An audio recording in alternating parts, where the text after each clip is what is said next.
Allez, bonjour à toutes et à tous, très heureux de vous retrouver, je vais essayer de faire rapide aujourd'hui. Il n'y a pas tant de choses à dire, mais un petit peu de détail sera quand même nécessaire. Bref, aujourd'hui on va parler de psychologie de trading, et particulièrement dans les structures et les vagues alternatives. Alors ça fait partie de la formation en trading, mais on est sur du niveau intermédiaire ici, et plutôt la fin de la formation intermédiaire. Donc c'est des choses qui ont déjà été dites dans la chaîne YouTube des Trading Lessons, donc ceux qui les connaissent déjà, vous pouvez normalement passer, ou sinon un petit rappel, ça fera pas de mal. Pour les autres qui vont découvrir ça pour la première fois, gros avertissement, avant d'aller plus loin, il ne faudra pas utiliser ce que je vais dire aujourd'hui en termes de stratégie de trading, puisqu'il s'agit de stratégie de trading en tendance que la plupart d'entre vous ne savez pas encore faire correctement. Donc ne faites jamais ce que vous ne savez pas faire, mais par contre, utilisez la partie psychologique que je vais développer aujourd'hui. Donc, j'entends bien, ce qu'il faut faire aujourd'hui, c'est pas trader, mais ne pas subir les biais de trading associés à ces structures alternatives. Bref, allez, je m'explique. Donc, une structure de tendance classique, ça permet de déplacer les prix d'une valeur et d'une zone de valeur A vers une zone de valeur B. Et rappelez-vous, la valeur, c'est ce qui soutient les actifs. Et c'est indépendant à la valeur intrinsèque d'un actif, son fondamental, etc. Et les prix, eux, peuvent faire ce qu'ils veulent. Mais les prix sont toujours bloqués par des zones de valeur. Autrement dit, ils peuvent faire un peu n'importe quoi, des ranges, mais on se déplace toujours de zone de valeur en zone de valeur. Donc une tendance, ça déplace la zone de valeur A vers la zone de valeur B, voilà, pour faire simple, quoi. Ok ? Donc bien comprendre que la structure de valeur classique, c'est de partir d'un range, de se positionner sous une forme d'accumulation dans le haut du range qui nous donne de la visibilité sur la structure de breakout qui va suivre. De cette structure de breakout, quand on commence à arriver sur la zone B, ça diverge un peu, vient en place une sorte de pullback, puis un excès final qui en fait constitue les bornes hautes et basses du range d'arrivée dans la zone B. Autrement dit, cette structure de déplacement tendanciel, range, accumulation, breakout, pullback, excès final, c'est celle que je vous apprends en structure de tendance de base, parce que c'est celle qui est la plus courante dans des marchés qui sont liquides et dont le supply et la demande ne sont pas distordus. Après, ça, c'est la structure la plus probable quand on regarde un indice ou un truc comme ça, mais ce n'est pas pour autant que toutes les structures de tendance se déplacent comme ça. Vous avez donc les structures alternatives qui sont au nombre de 2 et qui donc génèrent à la fois des variations sur la façon dont les prix vont se comporter au sein de ce déplacement valeur A vers valeur B. Il y a donc deux alternatives et ces deux alternatives induisent des biais psychologiques qui sont encore plus importants. Il faut comprendre qu'en tendance, il y a des biais en plus. Alors de base dans les ranges, il y a les biais d'incertitude et d'impatience que vous connaissez normalement déjà ou que vous travaillez en ce moment. En tendance viennent en plus les biais tendanciels, c'est-à-dire le biais haussier, le biais baissier et le biais contrarien. Bon, je fais vraiment une énoncée ici pour aller très vite.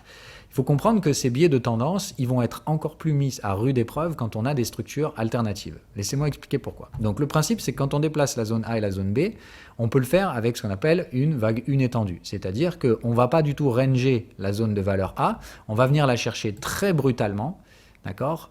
Et on va rebondir très très fort pour arriver dans la zone B.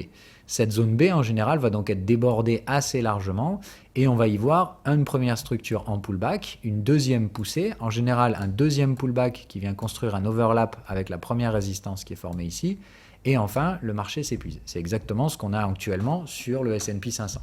Dans cette structure vague 1 étendue, la problématique se situe sur un point principal, qui est le fait que le breakout va se constituer directement à partir d'un point bas. C'est-à-dire qu'il n'y a pas de travail de la zone de range A. On vient chercher cette valeur très brutalement et normalement on rebondit de cette façon parce qu'on manque de supply. La vague 1 étendue, c'est généralement dû à un manque de supply sur la zone A. Autrement dit, on va la travailler très peu et on va très rapidement et violemment se diriger vers la zone B.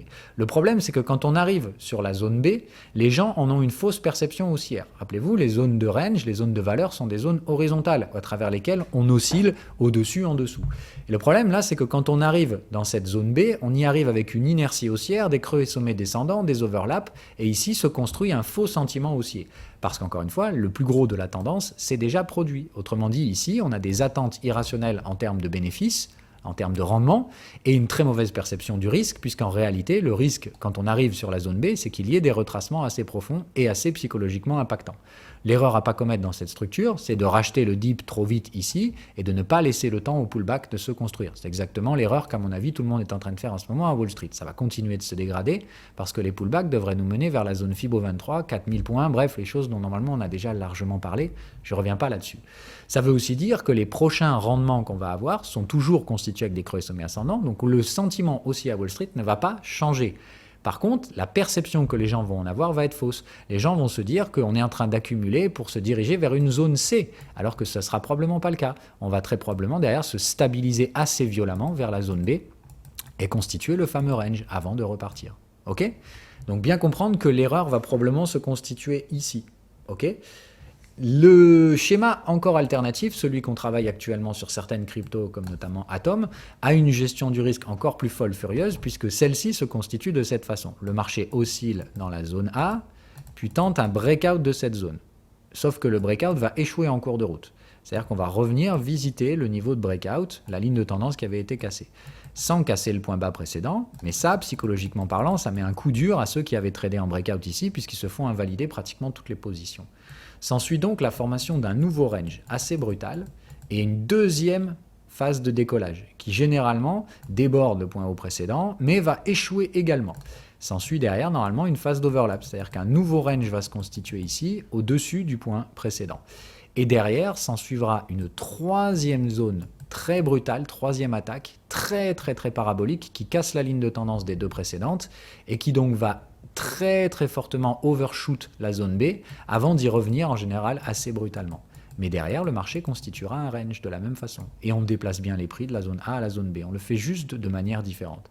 Ce qu'il faut comprendre, c'est que donc dans ces structures alternatives, désolé, c'est un peu gribouillage, le schéma de tendance va induire des psychos différentes. Donc dans la vague 1 étendue, comme on l'a dit, la perception haussière est faussée alors que les rendements se réduisent et que les retracements vont devenir de plus en plus profonds. Dans la vague 5 alternative, eh bien là, on a le sentiment inverse. Et c'est exactement ce qui se passe en ce moment sur Atom. Et c'est pour ça que ça peut induire à des erreurs beaucoup de gens, puisqu'il y a beaucoup de gens en ce moment qui me disent « Mais Phil, arrête Atom, ça va se péter la gueule, si Wall Street tombe, Atom va tomber. » Ben non, parce que justement, Wall Street va probablement tomber, mais c'est pas pour autant qu'elle sera baissière. Et à côté de ça, Atom va probablement exploser parce que tout le monde est en retard sur ce jeton. Donc, laissez-moi expliquer ce que je vous disais avant. Donc, on a bien ici le range, stabilisation de la valeur, tentative de sortie, cassure de la moyenne, ok, et puis ça échoue. On revient tester le niveau de breakout, on constitue un nouveau range ici, et puis on repart. S'ensuit un deuxième échec de ce breakout qui vient overlapper le niveau précédent. Autrement dit, notre zone de prix A, elle est là, notre zone de prix B, elle est plus haut, d'accord ? Puisqu'on ne l'a toujours pas atteinte, la zone de prix B, on va l'atteindre avec la vague 5 étendue, qui est donc la dernière. Autrement dit, première vague, troisième vague, et la vague 5 qui est ici étendue, c'est celle qui va nous mener vers la zone de prix B, qu'on ne connaît donc pas encore. Et ce qu'il faut comprendre, c'est que cette zone de prix B, une fois atteinte, va être très violemment retracée derrière avant de constituer un range. Ok ? Donc ça, il faut bien comprendre que je ne sais pas du tout à quel niveau va se trouver le range de la zone C. Okay, donc ça, c'est vraiment un placement approximatif. Mais c'est bien que vous compreniez que là, on est en train réellement de quitter la zone de valeur A pour aller en chercher une autre. Est-ce que ça va être autour de 50 $, autour de 80 ? Ça, c'est la valeur intrinsèque de l'actif qui va le définir. Donc ça, c'est une analyse fondamentale, etc. Et je ne prends pas le détail de rentrer là-dedans. Mais bien donc de comprendre que ici, alors même que la tendance a l'air hyper étendu, tout le monde dirait c'est déjà bien bourré sur Atom, on a déjà fait x3, x4 même par rapport au précédent, au point creux sommet, tout le monde dirait ouais c'est déjà beaucoup. Ben non, en soi x4 sur des cryptos, il y en a beaucoup qui ont fait des x20, x30, donc en fait ça fait que commencer sur Atom, et ici on va donc avoir une perception faussée, mais à l'inverse, tout comme on l'a dit, la vague 1 étendue, les gens sont en retard par rapport à la tendance qui émerge très brutalement, ils ont donc une avidité pour les gains irrationnels dans la phase finale alors que ces gains eux-mêmes sont en train de se réduire. Dans la vague 5 étendue, c'est l'inverse. Tout le monde a une perception faussée du risque parce que les deux breakouts échoués pèsent sur la conscience et tout le monde se dit qu'on va forcément rater le troisième. Eh ben non, c'est celui-là qui va réussir et il faut bien comprendre que du coup, dans cette vague de tendance, la psychologie va être fortement altérée. Les gens vont avoir de fausses perceptions baissières sur un actif qui en soi est hyper bullish. Il est en plein dans sa phase de breakout, Atom, et pour l'instant, tout le monde le voit comme baissier. C'est assez rigolo puisque à chaque fois qu'il y a une petite baisse sur Bitcoin, c'est Atom qui prend le plus cher. Et pourtant, regardez la structure. Si vous regardez en baisse, à chaque fois, Atom baisse plus vite que les autres. Mais par contre, quand ça monte, il monte 3 fois plus vite que ses collègues. Et ça donne une fausse perception baissière. Parce qu'à chaque pourcentage de baisse Bitcoin, Atom en prend 2 ou 3 dans la gueule. Et ça pèse sur le moral des gens. Ça rappelle de vieilles blessures de ces échecs de breakout, alors que pour autant, celui-là va probablement passer. Et il ne fait d'ailleurs qu'alimenter ce sentiment haussier, parce qu'il faut bien comprendre qu'on en arrive à un moment donné où cette fausse perception baissière, comme on a actuellement sur Atom, fait que les gens s'attendent toujours à des prix plus bas. En ce moment, c'est exactement ce qui se passe, et même chez les expérimentés, vous êtes tous en train de me dire qu'Atom devrait aller taper le canal de tendance et qu'on devrait attendre de payer sous les 30. Je vous dis qu'il y a de fortes chances que ça ne se produise pas parce que c'est la psychologie de la vague 5 étendue. Ce qui cause ces vagues très paraboliques comme ça et ces accélérations extrêmement puissantes sur Atom, c'est justement le fait que tout le monde se plante sur la gestion du risque. Tout le monde a une perception irrationnellement plus faible de ce jeton, beaucoup plus faible qu'il ne l'est, ce qui cause des accélérations extrêmement brutales. Et c'est pour ça qu'on parle de vague 5 étendue. En soi, le schéma ici motif accélère et pour autant, les gens n'en ont absolument pas conscience. Les gens perçoivent cet actif comme étant plus baissier que les autres et ils vont encore une fois se planter probablement dans la prochaine vague de hausse qui sera d'autant plus brutale et violente que la précédente parce qu'au fur et à mesure qu'on monte, il y a de moins en moins de gens qui vendent. Ceux qui ont acheté ici se disent « Ok, bon, les prix montent de plus en plus vite, je vends de moins en moins », alors que la demande, elle, va devenir de plus en plus forte. Ici, on est dans un schéma inverse. La vague 1 étendue, c'est un manque de supply. La vague 5 étendue, c'est un excès de demande qui ne trouve pas de vendeurs en face. Tout simplement, ici, on va monter de plus en plus vite jusqu'à ce que ceux qui ont acheté le support de long terme veuillent bien vendre. Autrement dit, jusqu'à ce que nous, ceux qui avons acheté en bas, décidons qu'on est arrivé sur la zone B. Ok ? Donc c'est très compliqué de gérer les vagues 5 parce que, donc, comme je vous dis, il faut faire attention à ce sentiment irrationnellement baissier que beaucoup vont avoir, qui vont attendre des prix bas qui n'arriveront pas, et du coup ces mêmes personnes vont acheter des cassures de résistance derrière, ce qui est quand même assez con, hein, il vaut mieux acheter sur le support. Mais pire que ça, comme je vous dis, le FOMO va se construire parce que les vagues sont de plus en plus verticales, ce qui crée des aspirations très très très similaires à des bulles spéculatives, mais on n'est pas du tout sur de la bulle spéculative. Il faut juste comprendre que la zone de valeur A va être quittée pour atteindre une zone de valeur B, point barre, comme le font beaucoup d'autres actifs, et il n'y a aucun problème à ça. La zone de valeur A de notre ami Atom, on va dire que c'est à peu près 10-12 $, et on peut sans problème aller se poser vers 130. Ça ne fait qu'un x10, chose que de très nombreux actifs ont fait, comme Solana, hein, qui a quitté cette zone-là à 2-3 $ pour venir s'installer à 200. On est sur du x100 et on a fait un petit range intermédiaire vers la zone des 30.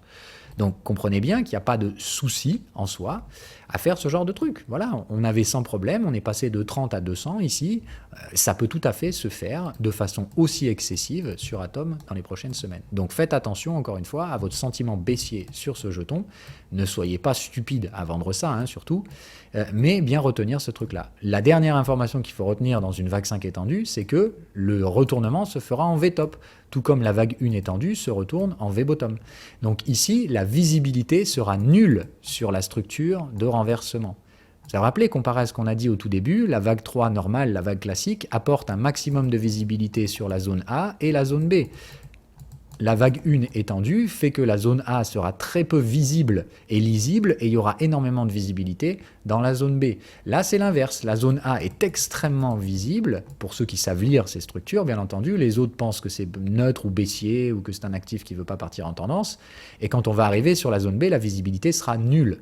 Donc il faut bien comprendre qu'ici, celui qui arrivera à vendre tout en haut, c'est pas possible, ou c'est quasi impossible. C'est pour ça qu'il faut faire très attention. Dans ces vagues 5 étendues, il faut avoir des repères visuels. Moi, je reprends souvent pour référence ici les extensions Fibonacci de la vague précédente. Donc je sais qu'il y a une zone vers 53, je sais qu'il y a une zone qui peut constituer la zone de valeur B vers la zone des 80, et après, c'est 130, voire 200. Okay, plus on monte, rappelez-vous, plus les vagues vont être puissantes, et bien malin celui qui sait sur quelle zone se trouve la zone B en question. Donc peut-être que c'est là-haut, peut-être que c'est là, ok, peut-être que c'est là, personne ne sait. Donc, comment on gère la sortie d'une vague 5 étendue? Et à chaque fois qu'on tape un niveau, on prend au moins la moitié de ses profits. La moitié ici, la moitié là, et la moitié là. La moitié de ce qui reste à chaque fois, hein, c'est-à-dire je prends 50% de profit ici, du coup 50% des 50% restants, donc 25, et les 25% restants en TP final ici. Ok, on ne sortira jamais tout en haut de ces structures. Alors évidemment, quand on est expérimenté, il y a la possibilité de gérer le risque, c'est-à-dire de regarder ce qui se passe à court terme pour savoir si ça vaut le coup de sortir ou pas, pour optimiser la part de prise de profit. Mais si vous ne savez pas faire ça, il faut vraiment d'accord, prendre des profits sur ces zones sans réfléchir. Ne pas chercher à sortir en haut, c'est la plus grosse des bêtises que commettent les gens dans les vagues 5 étendues. Tout comme ceux qui cherchent à buy the dip dans les V-bottom. C'est quasi impossible d'attraper le point bas. Quand j'ai acheté le Covid, j'avais clairement pas le prix le plus bas. On moyenne à l'achat là-dedans et on est patient. De même que sur la vague 5 étendue, on moyenne sa sortie sur des zones précises. Voilà, c'est tout pour aujourd'hui. Bonne journée à toutes et à tous. Donc retenez le message, c'est surtout pour la psychologie que je vous dis ça. N'ayez pas de perception irrationnellement baissière sur Atom et surtout, si jamais il décolle brutalement à la hausse, ne soyez pas stupide de penser que c'est irrationnellement haussier. Ça sera irrationnellement haussier parce que la structure le déjà. Et la structure nous prédispose à ces sentiments. Ça va vous paraître beaucoup trop fort, beaucoup trop débile. Rappelez-vous surtout que Atom a complètement sous-performé l'intégralité du marché crypto depuis plusieurs trimestres, alors que c'est un projet de classe AAA qui a sa place dans le top 10. Donc soyez pas débiles avec les valorisations Atom. La perception irrationnellement baissière qui est induite par la structure va se terminer par une perception irrationnellement haussière, et ça, c'est prévu. Voilà.